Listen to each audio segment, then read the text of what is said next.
Laurie Huston's News for the Heart is dedicated to helping you give a voice to your own soul. Our hearts have the power to free us from pain and the struggles that keep us from awakening to our true essence. Join Laurie now as we delve into our heart and soul to find the path that will open us to the possibilities and lead us to the life we love to live. And good afternoon. This is News for the Heart. And today I have Tom Campbell, my awesome co-host, who we've been doing this for a long time now, over 10 years. Yay. Different formats, but I like this format the best. Me too. Me too. Well, I really didn't want to talk about this again, and I don't want to talk about conspiracy because that seems to be the theme that is getting trolled a lot these days. Yes, we still have the people that think that this is all a hoax, which I kind of think is funny. Maybe not so much for the people that have actually caught something and have already passed, but I do think it's interesting that we want to write it off as a conspiracy and a hoax.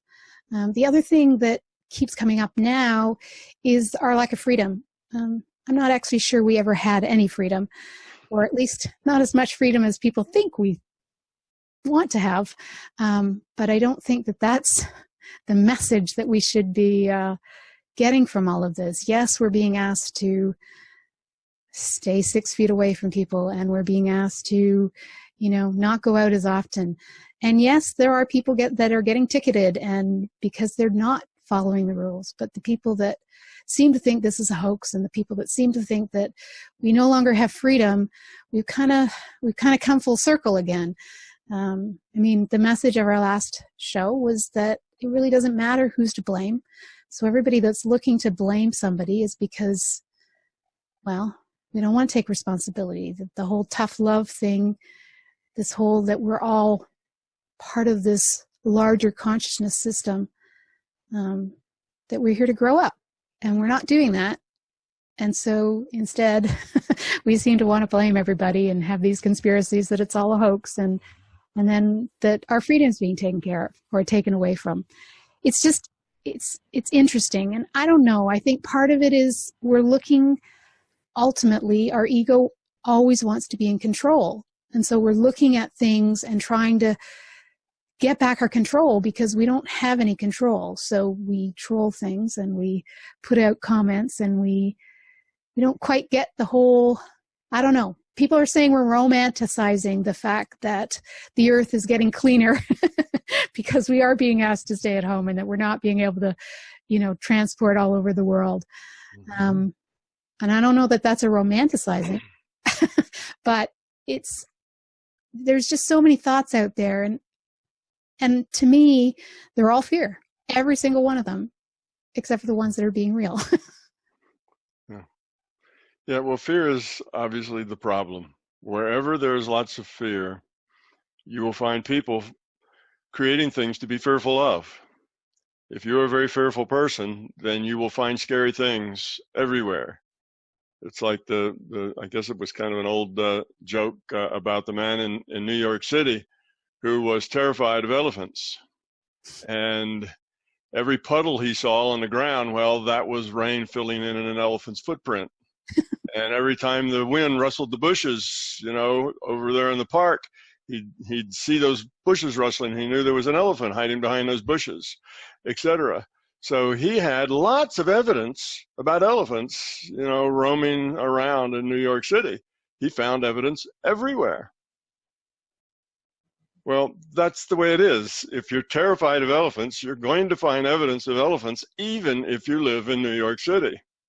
If you're terrified of your government and you're terrified of, your life and you're terrified of getting sick or whatever it is you're terrified of, if you're even just terrified that you feel inconsequential, that you feel small and as you say, powerless, you can't control your life. You seem to just be going along and things happen and you're not in control of it. And that's frightening and that's very scary. Well, if you're very frightened about these things, then you will see diabolical plots everywhere. It doesn't matter what happens. even the kindest and most benevolent thing happened, you'd probably find a way to turn that into some kind of horrible plot. So it's just the nature of fear. Fear enables you to have more fear. It's one of those things. The more fear you have, the easier it is to get more fear. The more fearful you are, the more you find scary things everywhere you look. That's just kind of the nature of fear. And on the other side, it's the opposite. If you have a very positive attitude, then you can find the positive in almost everything. No matter how dark that cloud is that comes and dumps rain, you can find that silver lining in it. Oh, gee, we really needed that rain for some reason or another, or it clears the air of pollen, or you can think of some positive. Oh, it's raining. I get to stay home and do those things that I've been meaning to do for months and never really can find the time for. You find some positive way to deal with things. And no matter how dark or how ominous, you find the positive in it. You learn from it. You grow from it. You say, boy, that was really tough.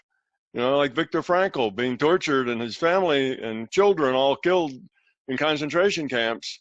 He didn't come out bitter and with, neurotic and crazy because of all the, PTSD, with that sort of thing. He came out with a whole bright idea about how psychology worked and how people worked. And, the bitterness, the negativity just didn't stick to him. He found something valuable, even in an experience that horrible, which is hard to come up with an experience any more horrible than what he had. I mean, what we're doing today is really, really light stuff, even frivolous compared to what he went through. Yet he comes out and basically unscathed in the sense that it didn't make him fearful. Yeah. He found something positive that he could get out of that. Well, that's the difference between growing up, being grown up and not being grown up. If you're grown up, you're positive. That's the whole thing that defines being grown up. If you're not fearful, you take things positively. Yes, hard things can happen, difficult things can happen, but you deal with them in a positive way. You optimize whatever there is to optimize, even if that's not much. So it's just a different attitude. So the fearful will find fearful things everywhere they look. Everything, is going to be scary. And if you're fearful of your government and you're fearful of other things, then you're going to find scary plots abounding everywhere. And it doesn't mean that there are no conspiracies. No. There may be conspiracies. I can think of, any number of things that I could label as a conspiracy. We can say that the corporations are conspiring to get as much money out of us as possible. Maybe to manipulate prices, to do this or that, to make us want to buy things that we don't need, using psychology on us. And we can say that, and they're all doing it, so therefore it must be a conspiracy. But things just happen. People are the way they are, and a lot of people in our reality have a pretty low quality of consciousness. It's just a fact. Most of us have a fairly low quality of consciousness compared to the high quality of consciousness being a person of love. A person that's always positive, a person that's only interested in helping others, not interested in themselves. Well, that's a pretty rare person. So most of us are walking around with a fair amount of fear. And our job is to let go of that fear and to grow up. And like I say, the more fear we have, the more fearful things we see, the more fearful things we find. So it doesn't mean that there are no conspiracies. It doesn't mean that there aren't evil people out there that would do us harm. It doesn't mean that there aren't groups of people planning to manipulate us in all sorts of ways. There are, but they're there. It's part of our reality, and we get to deal with it. And we get to deal with it in a very positive way if we're grown up, or we can deal with it in a very negative way. See, that's the point. So it's not so much that these things exist or don't exist. I don't think anyone would say there are no conspiracies, and everybody who's, has a conspiracy theory is obviously crazy. That's not the case.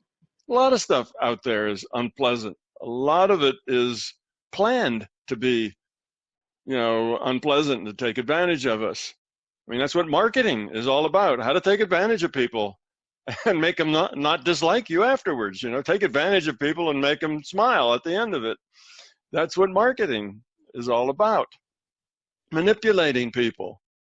That's what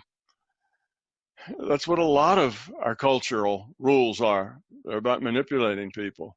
Yeah. So, okay, we live in a world of people that generally have a low quality of consciousness, and that means many of them will be manipulative. Many of them will be just looking out for themselves, trying to aggrandize, themselves and their life and collect as much power as they can and use that power as best they can to manipulate others to their own benefit, et cetera, et cetera, et cetera. You expect all that, all right? Now, what are you going to do about it? Well, ranting and raving and shaking your fist and getting angry isn't helpful. It just makes everything worse. That makes the environment even a worse environment. You deal with it gracefully, positively. Deal with it when you have to deal with it. It doesn't mean you just lie down and say, walk over me. That's not the point. You deal with it positively. You get smart. You learn how to do those things that kind of keeps you out of that trap and out of that trouble. And when you have to, well, you do what you have to do. Minimize, the negative aspects that you're going to have to deal with. So that's the way to go through life. You go through life happy, positive. Life is good. You find joy. You find good things in your life. And that's the important stuff. That negative stuff out there, that's just slop you have to deal with. It's not that important. Yeah, it's out there, but deal with it, and deal with it purposely. Deal with it intelligently. Help other people see better. Educate other people. But you don't educate people by going off on a tirade. That just pushes people away. You don't educate people by trying to bully them and scare them into agreeing with you. That just makes everything worse. So if you're on the fear side of things and the angry side of things and the upset side of things, you're actually part of the problem. You're not part of the solution. So that's kind of the idea. So it's not so much what's out there. There's a lot of wonderful things out there, and there's a lot of nasty things out there. Well, now we get to deal with those things. How can we deal with them in a positive way, helping other people also deal with them in a positive way through education, through caring, through, volunteering. There's all kinds of things that we can do, and we should do those things. Don't lie down and just forget it. You can still try to change things. I'm not saying don't try to change anything. You can try to change things wherever you see change. But if your change is not applied from a positive direction, it's part of the problem, and it's not helping. You can't force change. Change has to grow from the inside out. And if you force people to change or try to scare people into changing, all you've done is made everything worse. So no, it's not lie down, let everybody walk over you. No, it's not just ignore all the bad things and pretend they don't exist. No, it's not that you shouldn't change anything and you should be a fatalist and just accept it all. None of those things are where I'm going. I'm saying you need to deal with it intelligently, be smart, understand it, learn, and deal positively. Deal with it in ways that are helpful to yourself and to others. Don't deal with it in ways that just adds more fear to the problem. See, that's the key thing. And you hear people talking about freedoms, losing freedoms. Well, we live in a society of people. Whenever 2 or more people get together, I guess you could call that a little social group. But the larger the social group gets, the more rules the social group imposes. That's just the way it is. So if it's you and 5 other people, and you're a family, and that's the total social group, because you're Swiss Family Robinson, and you and your family live in this tree, on an island someplace, and there isn't anybody else there. Well, then the rules don't have to be real hard and fast, because everybody talks to everybody every day, and it's easy to kind of get along. But if you have, 100 people all sharing the same space, now you need a little more rules, because now you have 100 different attitudes and 100 different plans and 100 different people, going in different ways, and you have to make some rules. There's things that you cannot do. And if you see that as taking away freedom, well, yes, that is what it does. It says you can't kill, you can't steal, you can't cheat, you can't, you can't lie. There's things that are negative in our society that we prohibit. You can't shout fire in a movie theater, free speech or not. These are things that you cannot do.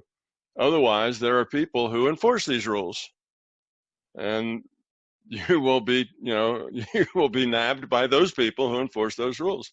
But these are rules that are social rules, and they exist just because people live together in large groups. And we need those social rules. If you take away all the rules, you take away all the law. You take away all the constraints. Now you're back to the, now we're all savages running around in the jungle, right? And it's whoever wins is the biggest and the strongest, and the cleverest as well. That's who wins. So everybody's out for themselves, and it's everybody trying to take advantage of everybody else. Well, that's not a pretty place to live. The rules make it more livable in a society. It makes a culture. It makes a civilization. That's what creates the civilization, are constraints, things that are encouraged and things that are discouraged by whatever means. So if your idea of freedom is that you can do anything you want, anytime you want, anywhere you want, well, go live on an island by yourself, and you will have that kind of freedom. I think it's more the people that are upset that they can't work, or,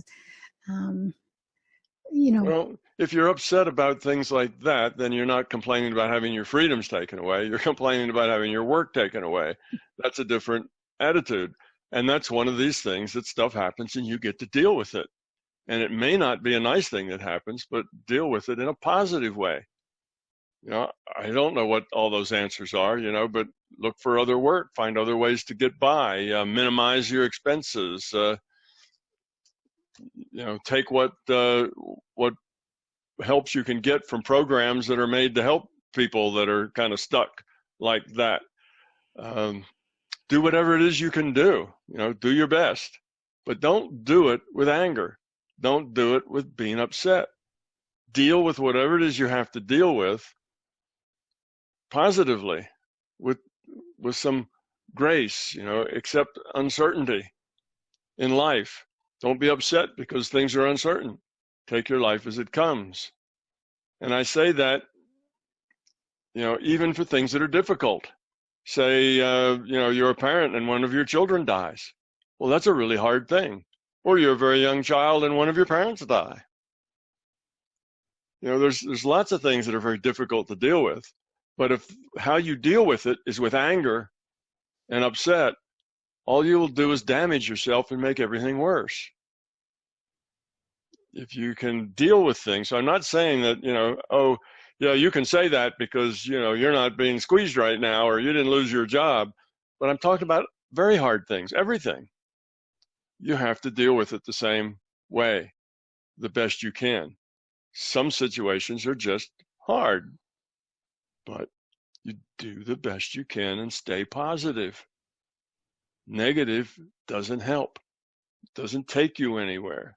Thrashing about and getting upset and getting angry is never a solution to a problem, at least not a long-term solution. Maybe you can bully your way a little bit to a solution, but that's a short-term grab, not a long-term good. So we talk about free will, and again, sometimes people think free will means you can do anything you want whenever you want to. And we don't have any free will here. Well, of course we all have free will. It's an ability to make the choice among the choices that you know you have to make. That's all there is. So if I'm in some situation, I have choices. They may not be the choices I want. They may not be the choices that, I'd like to be able to make, but I have choices. And how cleverly and how positively I make those choices is what makes us grow up or not grow up. So if my choice is that I'm just going to get angry and holler and thrash around, and that's my choice, how I'm going to deal with the situation, well, that's a poor choice. That doesn't help you grow up. That helps you de-evolve. Makes you part of the problem. So it's not a matter of how hard the problem is or how terrible it is. It's, again, look at Viktor Frankl. How tough was his problem? He's Jewish. He's captured by Nazis. He's tortured. He's on work crews. He's in a prison camp. His children and his wife are all murdered. Well, can you think of something that's tougher than that? I mean, that's pretty tough. Okay, so it is possible, even when things are really, really tough, to stay positive, to not blame, to not get into fear. It's possible. Well, you have to be grown up to do that. Well, that's what we're here for, to make those choices to help us grow up. So try to keep your choices, and choices are how to feel. I mean, that's a choice. If you feel angry, that's a choice of yours. There are other choices you have besides getting angry, or besides getting upset. They may be difficult for you to access those choices, but they're there. You see? So we do have free will because we always have choices. We're hardly ever, I can't think of a place where there are no choices.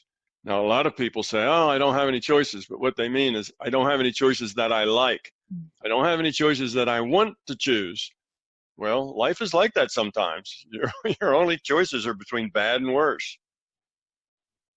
Well, then take bad instead of worse and make as much of it as you can. How can you learn from that? What's the big picture here? How can you optimize that bad choice as opposed to the worst choice?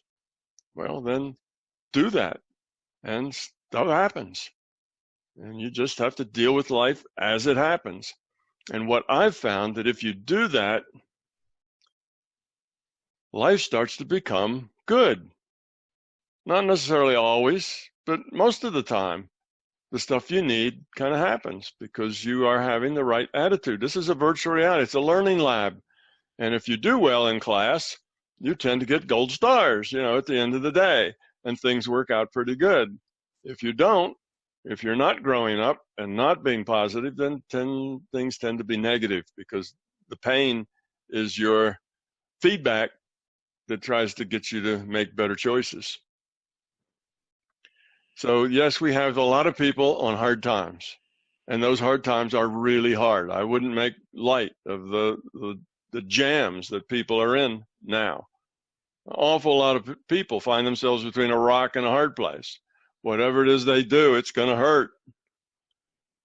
Do the best you can. Be smart, because that free will only chooses among the choices that you know you have. You may have dozens of choices. Actually, there may be dozens of choices that you don't know you have.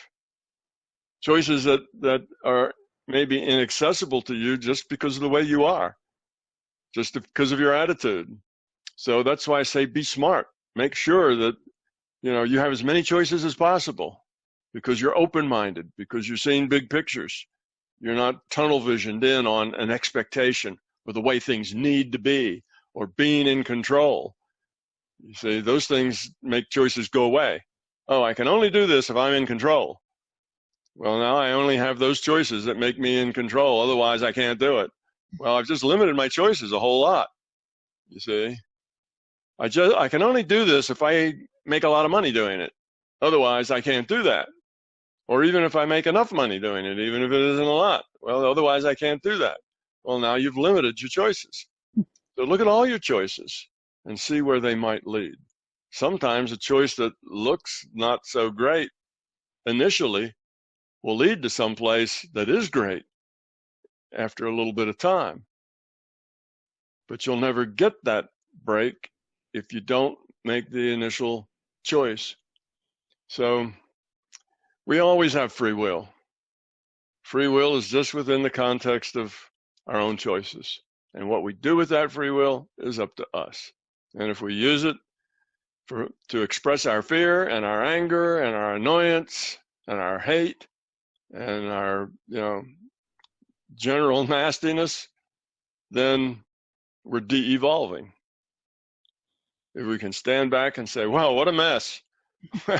And what a fix I'm in, but I'll make the best of it. I'll do what I can. And I'll be smart because I won't leave any low fruit hanging. I'm not going to miss out on a good choice just because, I'm too proud or I'm too fixated on something else or I have too much ego. I'll be smart and find the most positive path I can take and learn from it. I'll learn something from it. Okay, well, maybe that means you're going to go start driving, groceries around to people in their houses, or you start driving a UPS truck because UPS suddenly has a whole lot more business than they used to have since people are shipping more things. So you may have to do something like that, and you might be an executive someplace. And you say, oh, I can't do that sort of work. Well, you see, if you take that kind of work, and let's say you go drive that truck, and you talk to the people there, and the people there find out that you really are good at being an executive, well, when things get a little better, you may be the first one that gets called. That truck company may call you because they're growing, and they need new executives. But if you had turned it down because you were above that kind of work, you'd never had the opportunity. So that's just an example, but life tends to work that way. When you're positive and do things with a good attitude, stuff just seems to work out for you. At least that's been my experience. And that gets us to the other word you used, control. People are terrified when they don't feel like they're in control. Being out of control is what makes many people fearful. They feel small, they feel inadequate, and they feel out of control because something else is controlling them. The puppet masters are controlling all of us puppets, and they're out of control. Doesn't matter what they do. They're just small and insignificant, and that makes them angry. You see? Well, you find that almost never are you really in control of anything other than yourself. I don't know. I'd have to think a long time to see what it is I'm in control of other than myself. My choices, I'm in complete control of that. I'm in control of myself. But that's really all I'm in control of. I'm not in control of what my boss does. I'm not in control of what my spouse does. I'm not in control of anything else, really. Stuff happens and I get to deal with it. And if I try to control it, if I want to be in control of it, what I do is I just make myself crazy because I'm running around trying to manipulate things to be the way I want them, and it just never works because nothing and nobody likes being manipulated. Everybody pushes back, and everybody knows you're trying to manipulate them. No matter how clever you think you are as a manipulator, people get that they're being manipulated and they push back. So your life as a manipulator is a life of frustration. All right, let's say you have, $10 billion in the bank. Now it's easier to manipulate things. You can be a more successful manipulator now because you have power. But does that make you happy? No. You think that, if I could just manipulate everything to be the way I wanted, I'd be happy and joyful. And no, it doesn't make you happy at all. What it does is it puts you on a treadmill, because the more the things you manipulate, the more other things you need to manipulate to go with those things you're manipulating. And pretty soon, you're working 60 hours a week just to keep all the balls in the air, because you've got so many manipulations going on that you work a lot of hours and you don't really have much satisfaction in your life. All the important things in your life, like relationships, like caring, connections, relaxation, all that kind of joy is gone because this manipulation becomes a full-time job. And people who have lots of money aren't happy because they have lots of money. If they're happy, it's because they've grown up and let go of their fear. That's what gives you happiness, not lots of money. It may make you a better manipulator because you have more power, but that doesn't buy you anything. Being a great manipulator doesn't put you ahead in any way. You think it will, but it really just puts you behind. It just gives you a never-ending source of things to do. You always have to be patching holes everywhere. As your manipulations start to fall apart, you have to have a plan B. And then that falls apart, you need a plan C, and so on. It's a constant, you're a juggler that keeps getting more and more balls to juggle at the same time. And that is not really where you want to live. That's not a good place to be. So the idea here is be positive. Be positive with all that you do. Even when you're in an ugly situation that isn't what you want, be positive. Life isn't about what you want. Life is about making good choices, not about getting what you want. Getting what you want is about ego. I want, I need, I deserve, this isn't fair. The evil people are making this mess for me. That makes me angry. The puppeteers are ruining everything for us. That makes me angry. None of that is helpful. Being aware that there are puppeteers, like the example we have of marketers and things like that are trying to pull our strings, and politicians that are trying to convince us to believe this or believe that. There's lots of people trying to manipulate us. Our bosses, our children, our relatives, everybody's trying to manipulate us. Yes, and we're trying to manipulate everybody else. Okay, that's the way we live. It's a lot of people all trying to have control. Your kids want control, your spouse wants control, your boss wants control, everybody wants some control. And you push back mostly when they do that, or you acquiesce sometimes when you have to. And that kind of defines life in this world full of not so grown up people. Well, you need to get out of that rat race, get out of that soap opera life, constant gnashing of teeth and wringing of hands, and oh now what are we going to do, and on and on and on, and get out of that and learn to grow, to make good choices, to find joy and peace and satisfaction in life, even when life is rough, even when it's hard. So what keeps us from doing that? Our fear. What keeps us, in that, yes, but this is unfair. Oh, but this makes me angry. That's our ego. Our fear, our ego, our beliefs. That's what makes us miserable. It's not the evil people who run the world and are the puppet masters. That's not what makes us unhappy and miserable. We just pretend, we blame them. But they're not really the cause of our misery. The cause of our misery are our own poor choices. It's our fear. That's what causes our misery. And those puppeteers can just plan and manipulate all they want, and you'll still be happy and pleasant and learn a lot and grow up, which is the point of being here, in spite of it. They can't make you happy, and they can only make you unhappy if you let them. You let them when you have fear. So I guess that's kind of the message for the people who are the conspiracy theorists who see conspiracies and evil doings behind a lot of things. Well, there is a lot of negativity behind a lot of things. Okay, sure. It's life. Deal with it.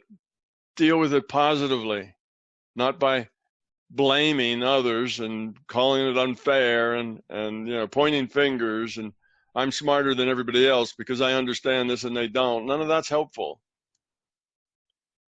And for the people who think like they're losing freedoms, well, because we all are supposed to stay home and not catch this disease or give it to anybody else, well, that's just another one of these social things where people come up with rules to help the whole. It's like law, or custom, or a lot of other things that cultures have that impose constraints on people within those cultures. Laws are a constraint that we impose upon people in our culture. Different cultures have different laws. So they say, if you don't want any constraints, then you need to be a single individual living where you do not interact with any other people. Now you have no constraints whatsoever on your behavior. Have at it. Whatever, comes to you, you just do it. And nobody will care. But if you have one other person on that island with you, now politeness, some caring, some sharing, some working together is important. Or at least it would make it better for the both of you if you could do those things. But if both of you just are self-centered, all about me, I'll do whatever I want, I don't care about you, then you're going to live in an unhappy space, even if it's just two of you. It's not going to be pleasant. You have to learn to cooperate, work together. Can't do just what you want. Now you have some constraints. Oh, my friend wants to go harvest some coconuts from the palm tree here on our island. Well, one of them has to climb the tree and the other one has to collect the nuts. So it takes two people, perhaps. Maybe it takes two people to break them open.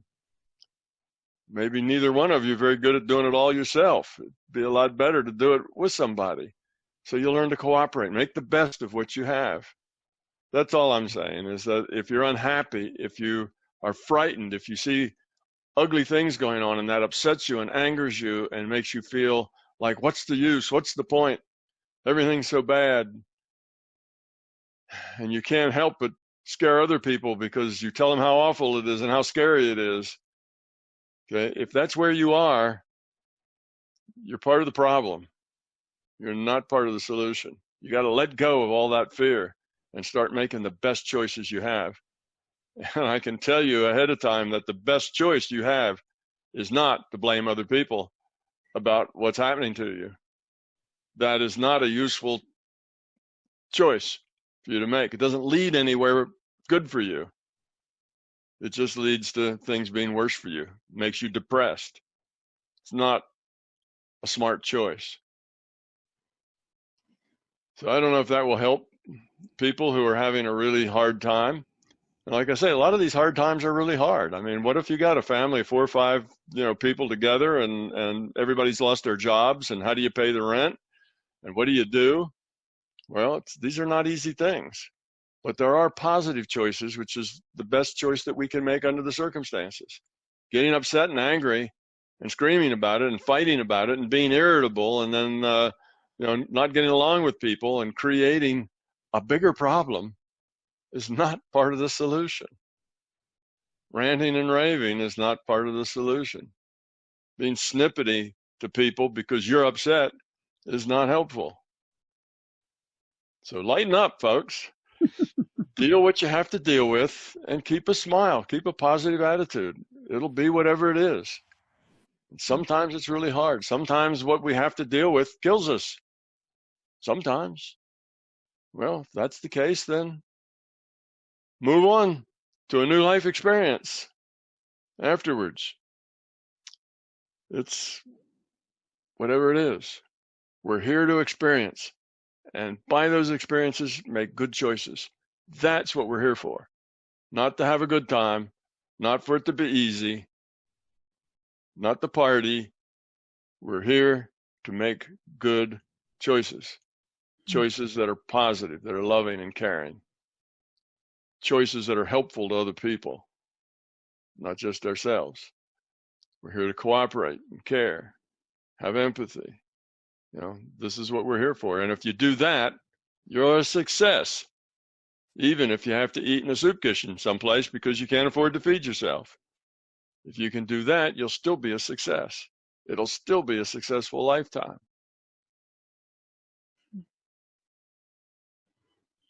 You think this, I don't know, my latest blog, I called it the brave new normal. Because one, we have to get rid of our fears and be brave. But what do you think? I mean, I think things are changing. I don't think we may ever get back to what we were before. I don't know that that's even the place we want to go. Right? I was going to say, I hope not. Yeah. Where we were before was not exactly perfection. Hopefully we'll learn some things in this experience that will help us grow up some, give us a different set of choices. I mean, that's the whole point. When things get tumultuous, when things get difficult, your potential for learning grows. Your potential for growth and for improving yourself grows. So if you're just in this rut and everything is just okay and you're just keeping on because keeping on is what you do, you're not going to learn a whole lot in that. It's when stuff happens. It's when life gets difficult is when we tend to grow up. So I would hope we don't go back to where we were. I would hope we go someplace better than where we were. And I'm very encouraged by the number of people who seem to care enough about other people that they're willing to stay home and not get infected and not infect those other people. That is the good thing to do. That's the caring thing to do for all of us, is to do that. And I've heard some things in the last couple of days where I remember somebody from Stanford or someplace, you'd think it was an institution where people would have known better, but basically this guy who was a well-known person there was saying, we need to all get back to work and cut out all this panic and nonsense. Sure, we'll protect the old people, but everybody else can go back to work. Well, if everybody else is going to go out and share viruses, how are you going to protect the old people? The old people have to interact with those people. It's not like, unless you put all the old people in a deep hole, and then cover them over. The old people are more dependent on services than the young people. They need to shop too. They need to have maintenance on their house done. They need to have workers over. They need to, talk to people. They've got things to do, people to meet, hands to shake, interactions to have, grandchildren to play with. They've got a lot of things to do as well. And if everybody else is out there sharing the virus, well, you've just shut them off from contact with the rest of the world. If there's any group of people that needs contact with the rest of the world to survive, it's the old people. They need more services. They need more connection. They need more looking after. So this idea about, we'll all get back to work, and yeah, we'll protect the old folks, but all the rest of us need to get back to work. Well, that's silly. If the rest of us all go back and start hanging out with each other and passing the virus around, we're going to kill the old people, is what we're going to do, because eventually they'll have to interact with some of those people who have it, and when they get it, they're going to be more likely to die from it. So come on, But I heard that, and I thought that's really kind of an irresponsible thing to say from somebody in a higher position that has a place, it kind of has a podium to which he speaks, and promising to protect those old people, but never saying exactly how that would take place, Yeah. So we hear that sort of thing where let's get back, we got to get that economy going again. Well, we do have to see carefully how much of it we can get back going again before the number of deaths start going up because of it. And there may be some trade someplace that, because the economy's bad, we have, 10,000 people are going to starve to death while only 5,000 people are going to die from COVID, well, now there might be choices, but we're not anywhere near that kind of situation yet, where we have to make that sort of choices. So yes, we need some distancing, and now you go into stores and they maybe only let a certain number of people in the store at a time so that the distancing can be observed. And when you check out, you just don't talk, you keep your mouth shut and you wear a mask. And all right, we can do these things. And I think we can probably keep that economy rolling along better than it is now. So yeah, we need to come back slowly and see. If we do that and nothing terrible happens, like the number of the number of infected people doesn't start to go through the roof again, well, then do a little more of it. And when we see where the number of infected people does start climbing rapidly again, well, then we need to back off of that. So I would agree, let's find that sweet point where we get as much of our economy going as possible without creating an even worse problem someplace else. And that'll take some time. It's not like people can just, do a few calculations and tell us exactly where that point is. We'll just have to find it and get there and probably cross the line a little too far and then back up a little bit and see how things change. And eventually we'll get back to, we'll recreate a new normal, because it seems that this disease has people that have had it, particularly in China, some of them are re-getting it again. So that means it has mutated. Right. Well, if it mutates, then it starts all over again. Right. Nobody has any antibodies to the new mutated form. Now, maybe the mutated form will be a softer, gentler thing that doesn't kill people, or maybe not. I don't know. So who knows? We may be in this kind of state of worrying about this disease for the next 3 months, for the next 3 years, for the next decade. I mean, we really don't know where this is going. It may be a decade later, we're still under the same kind of situation we're in now. It depends. If we have a virus that mutates into a whole lot of other things that are just as nasty as this one, but different, so the old antibodies won't help you out, then this could go on for quite a while. I mean, so we don't know any of those things. A decade from now, 2 decades from now, we all may be wearing masks whenever we go out. We may live in a world that's just full of killer viruses. Who knows? It's not worth worrying about, you see. It is whatever it is. Stuff happens, we get to deal with it. So it's almost like this fun game we're playing. We go make good choices and see what happens. And then more stuff happens, and then we make those good choices and see what happens. And it may take us to happy places, it may take us to tough places, but wherever it takes us, we get to decide what are our best choices. And then we grow up, we evolve, and whatever happens here, our time on this planet, in this body, is useful. It's good. We've learned. You see, we plus up or level up in the gaming world. Well, that's what it's all about. So it's not about, oh, life will be terrible if, we're still in this spot a decade later. Life will be whatever's life's going to be. Maybe it'll all be over next month. Maybe it won't be over for a decade, but don't worry about either one of those. Just take it as it goes, day at a time, week at a time. Live your life, make your best choices, and let the uncertainty of what it's going to end up like go. One of the things I tend to say is live gracefully with uncertainty. So you just have to, things that you cannot control, you need to leave alone. You need to not fret over stuff you can't control. So this may be the new normal for us, or it may not. And it's not worth getting upset or worried or angry over any of it. It just is going to be whatever it's going to be. And we still get to make choices and evolve. And that's really what we're here in the game for, is to make those good choices and evolve. So what's the real problem? All right, it could get hard.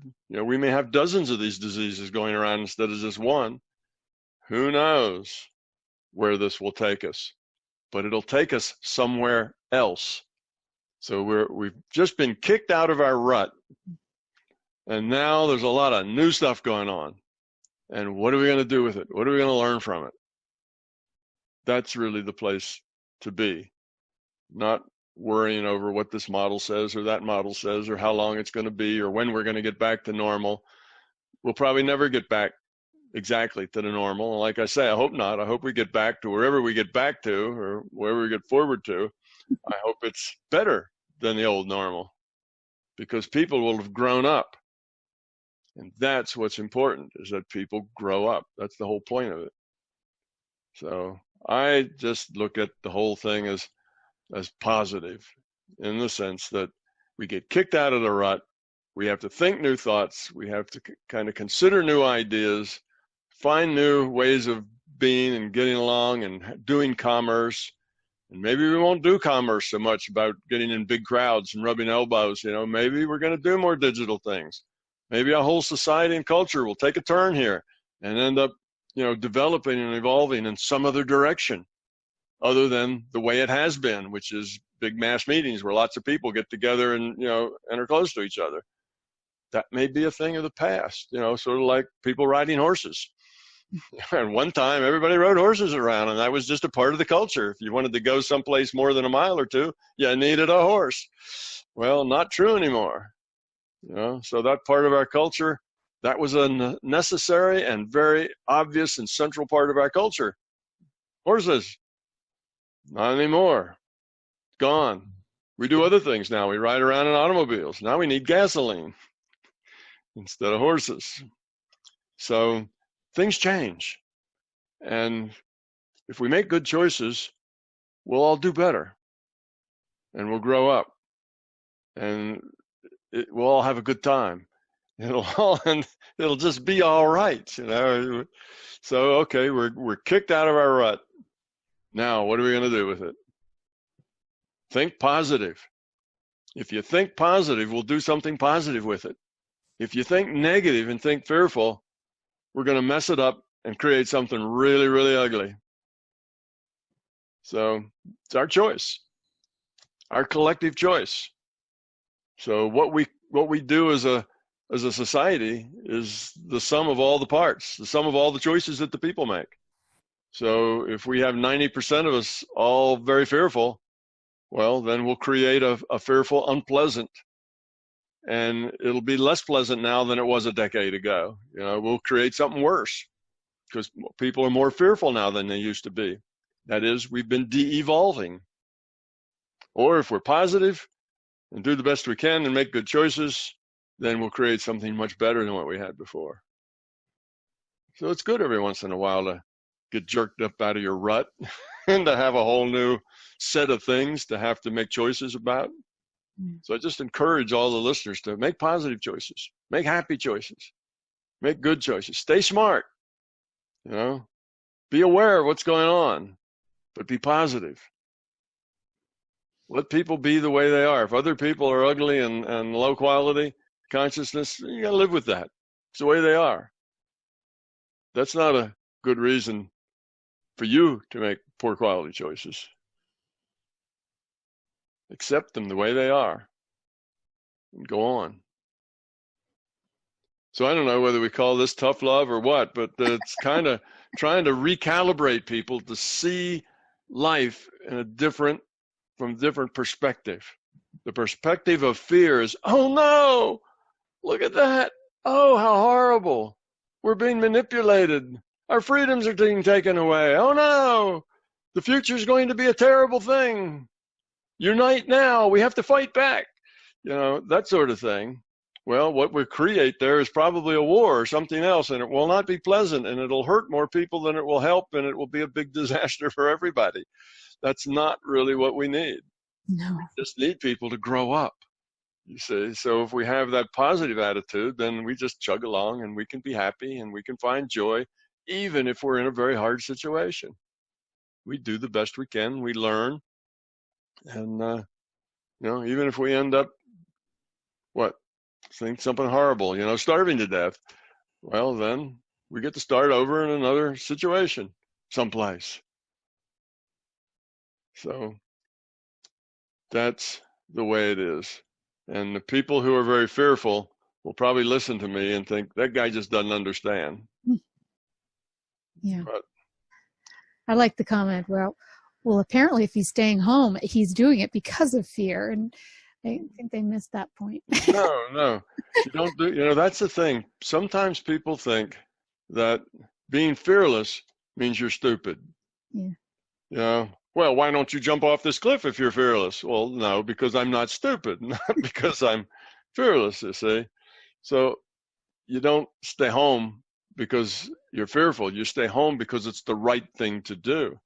If you go out there and get infected and then you interact with other people and somebody comes to your house and they get infected because of you, even if they're just there delivering the mail to you and they hand you a package and want you to sign it, so you hold it and then you give it back to them to get your pen and they give it back to you and now they're sick and you're going to interact with people. You have to interact with people. And, so the reason you stay home isn't because of fear. If you're staying home because you're fearful, that's the wrong reason. You stay home because it's the best choice you have. It's the right thing to do, not to pass this on, to keep this virus from just going wild until everybody has gotten it. And if that is inevitable, then we want to do that. We want to get to that place as slowly as possible so that we don't overrun, the resources to cope with it. Yeah. So in any case, even if you think it's inevitable that everybody will eventually have to get it, well, we don't want to all do that on the same day, because then a lot of people will just say, well, okay, you need some oxygen, but sorry, we're all out of oxygen now and we don't have any more room for you, so just go die. We don't want that. So we either are going to keep people from getting it at all or slow down that process such that when people do get it, it's a trickle that the hospitals and the doctors can deal with. Because doctors and nurses and technicians that work in hospitals, they all can get this disease too. And as they drop out of the workforce, everything gets slower and slower and less efficient. And this idea of just, well, everybody's going to get infected one day anyway, so let's just get it over with. That's just really stupid. It's uncaring is what it is. It's very self-centered. I don't think I'm going to be hurt by it, and I just don't give a damn about anybody else. That's what people like that are saying. Well, let's get that economy going, Those old people, well, we'll protect them somehow, Well, that's just self-centeredness. It's not going to hurt me, so I don't care about other people. And that's what we used to do when all these viruses came around. That's the way we used to think about it. Okay, the flu's coming around. What was it when I was a kid? Hong Kong flu or swine flu, other things that went around when I was young. And the idea was, well, it's the flu. Some people will get it. Some people won't. Some people will kill them. Often old people or very young people or people who are kind of fragile with their health, and they'll die from it. Yeah, that's just the way it is. That happens. Flu comes around. Some people die. Some people don't. Life goes on. That was where we were until this hit. That was our attitude. It was. But that's not a really good attitude. If you think about it, that's just a self-centered, it doesn't hurt me, so let's get on with life. It's not going to affect me. It's not probably going to affect my boss. And if it does, good. Maybe I'll get his position if he dies with the flu, So it's all going to sort itself out. Some people die, some people won't. Let's just go on and let it do its thing. Flu's just a part of life. Don't get too excited about it. So that's where we were with all the flu that's gone around every year for, the last 50 years or as long as, well, more than that. I remember flu's probably going back more like 60 years or so. It's always been that way. And that's always been our attitude. We couldn't see any other choice. What other choice do we have? We just have to keep going, keep doing our things, going to work. You keep going to work until you're so sick you can't go anymore. If you got a little sniffles or sneezes, well, that's not enough to stay away from work. You just go to work when you're too sick to go to work. Other than that, you do it. It kills people, doesn't kill people. It's just fate. Let it go. Nothing we can do. Well, now this time we said, there is something we can do. We can slow down the rate of infection because this thing is particularly infectious. And how do you do that? You stop interacting so closely with people because it gets transferred from person to person. So stay home, wear a mask, do these other things. So where before there was, nothing could be done, just keep on living your life. This time it was, there is something that can be done, and let's do it. And we've probably saved, what are we going to end up by the time this is all over? Maybe hundreds, maybe millions of people's lives. Have good, productive learning going on in their life. And we're going to save a lot of that. Well, that's great. When people come here to grow up, a lot of that growing doesn't take place until somewhere after 40. It's on the upside of 40 where a lot of that growing takes place. You're just too busy with your life and yourself, when you're teens and 20s. In 30s, you start to make that curve, and get a little bigger picture and start having bigger interests than just yourself. And somewhere, on the other side of 40s is where people start to take stock of themselves and say, well, what is life about anyway? What's important and what's not? And at that point is where the possibility for growth starts to occur in those older years. And even when they get to be in their 70s and 80s, these questions of what's life all about and what does it mean? What have I done with my life and has it been good? What's important, what's not? Those things come up more to older people because they're not so full of everyday life running around satisfying, ego needs and needs of the moment.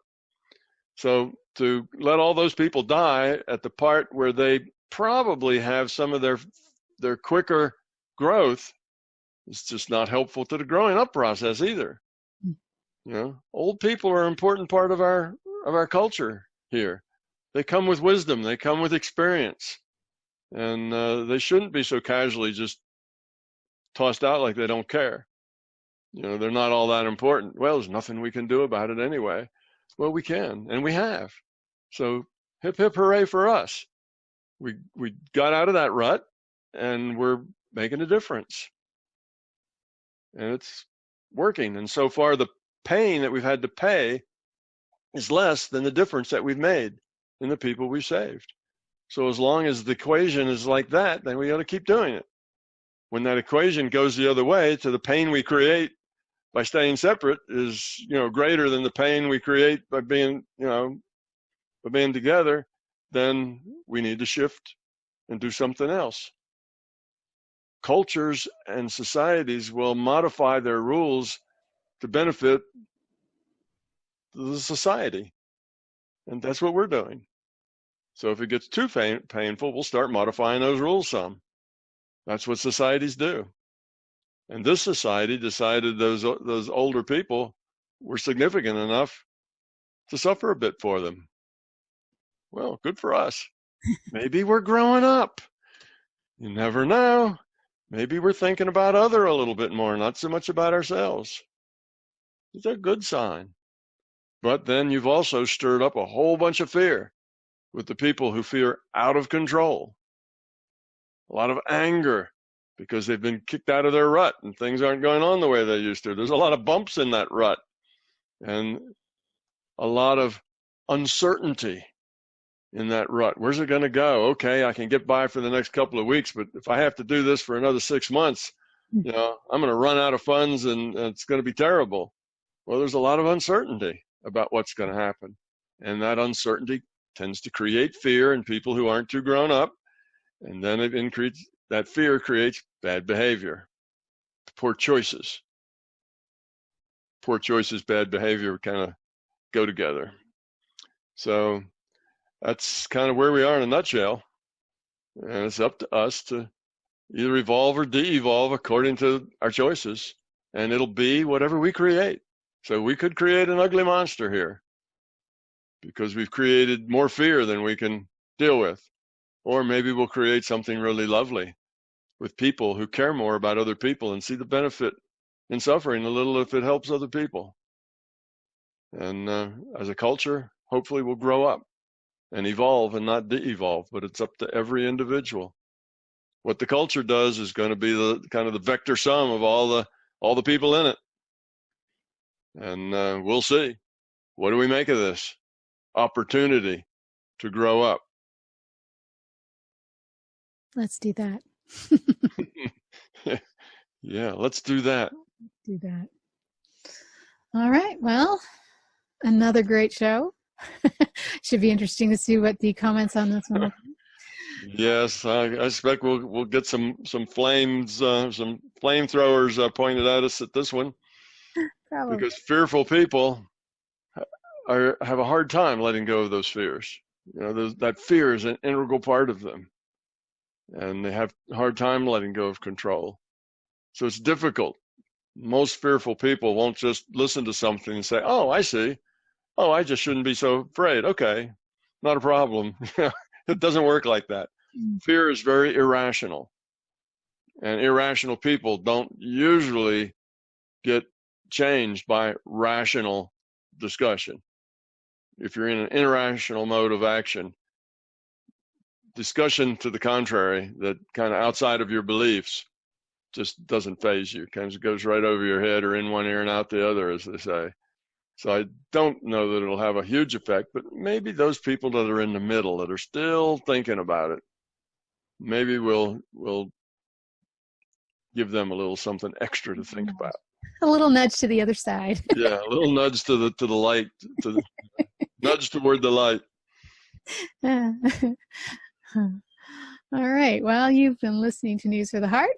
We've been getting to the heart of what matters with Tom Campbell, and I'm not sure what we're calling this, but we'll get there. Thanks, Tom. Thank you, Laurie. Have a question for Laurie and want to be on the next News from the Heart show? Drop us a line via instant feedback at bmajor.org. News from the Heart is brought to you by Intuitive Soul and is produced by Major Radio for Clear Channel's iHeartRadio and bmajor.org.